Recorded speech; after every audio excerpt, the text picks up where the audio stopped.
Unboxing time. Unboxing of my new paddle. More than a year since I got my first paddle, which was a Palacol Machete. I still use that a lot. Considered making it my main paddle. Medyo Gen 2 yun, graphite surface. And this is gonna be my first ever full foam paddle. Gonna be my first full foam paddle. So unboxing.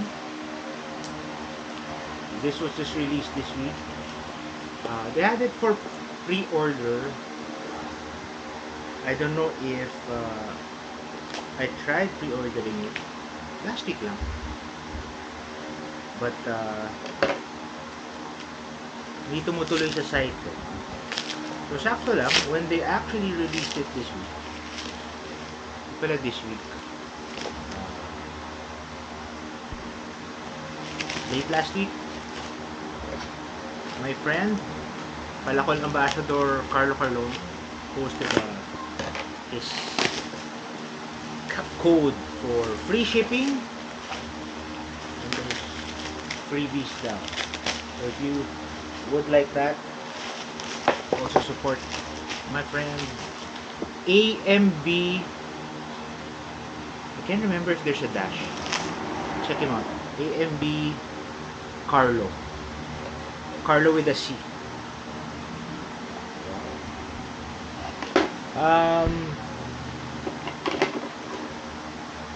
So my very first paddle was a Palacol Machete. Maybe I can show it later. Tapos the next few paddles for me, my wife, my family, they're mostly second-hand Batik Pros.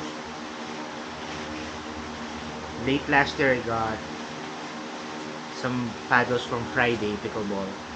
A couple of, pero we just kept one of the OG paddles nila, best beginner paddles, and got my first and only Gen 3 paddle, yung Friday Fever, which I consider my main paddle. This is gonna be my first full foam paddle, EPP. Let's see. Okay. Ito yung freebie. Okay, kita nyo ba yan? A cap. It's a trucker Palacol cap. Thank you. And this is their current lineup, I guess. Ayan yung Machete. Though, I think from early last year, started pickleballing March 2025. Nag-second release daw sila nung first few paddles nila, like the Machete and the Tomahawk Tactical and Tomahawk Combat.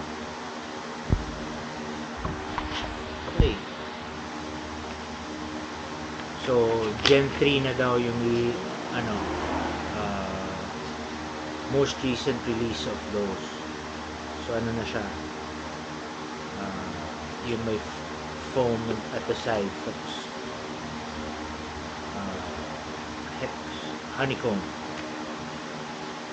So yan, they've got lots of newer paddles since then. Prodigy, Panday, Pulaski, Hatchet, Pamaypay V1 and V2.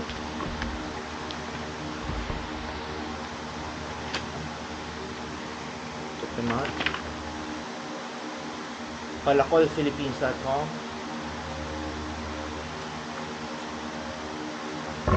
And boom. There you go.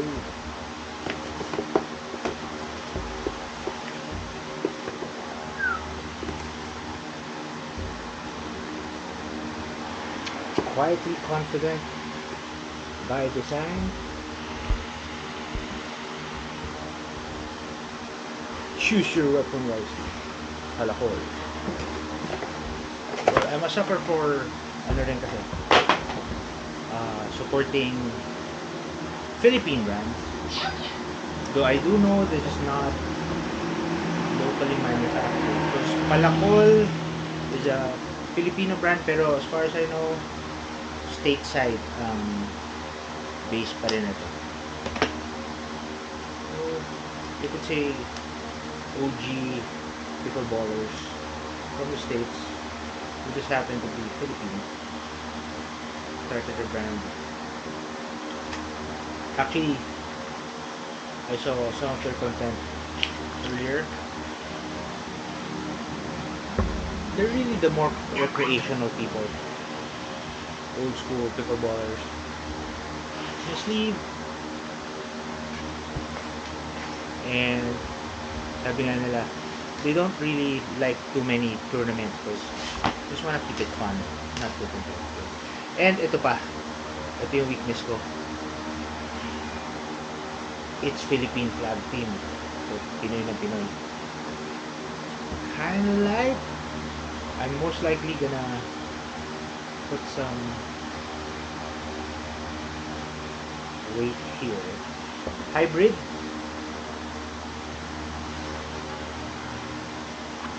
Body bone. Right there.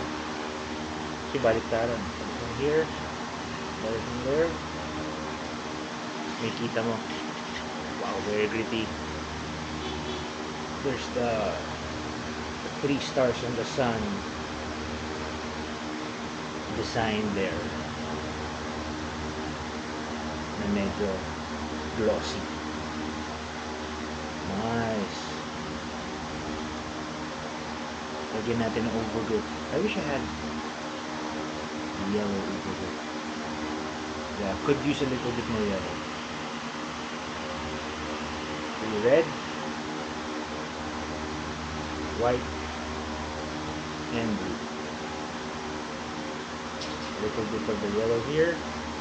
Maybe a yellow overcoat will be good. Or at least yung yellow band.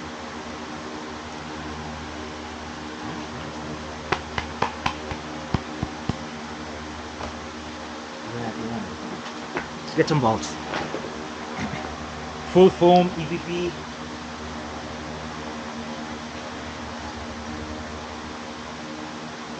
Okay, ito.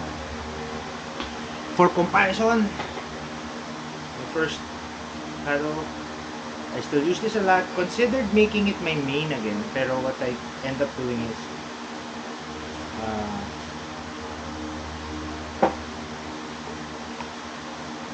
I use this for warm-up. I am most controlled with this paddle. Pero pag naka-warm-up na rin ako, I do find that I need a little bit more up.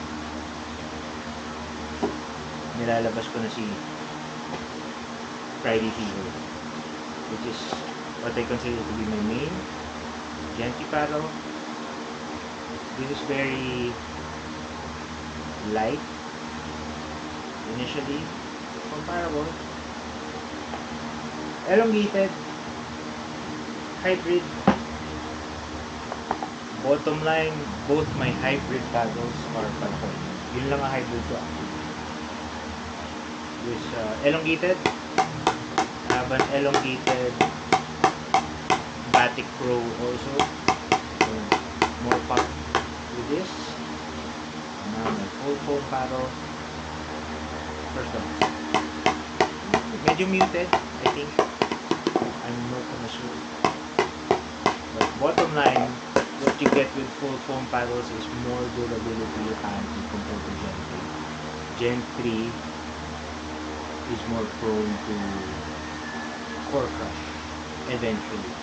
I like my Friday paddle.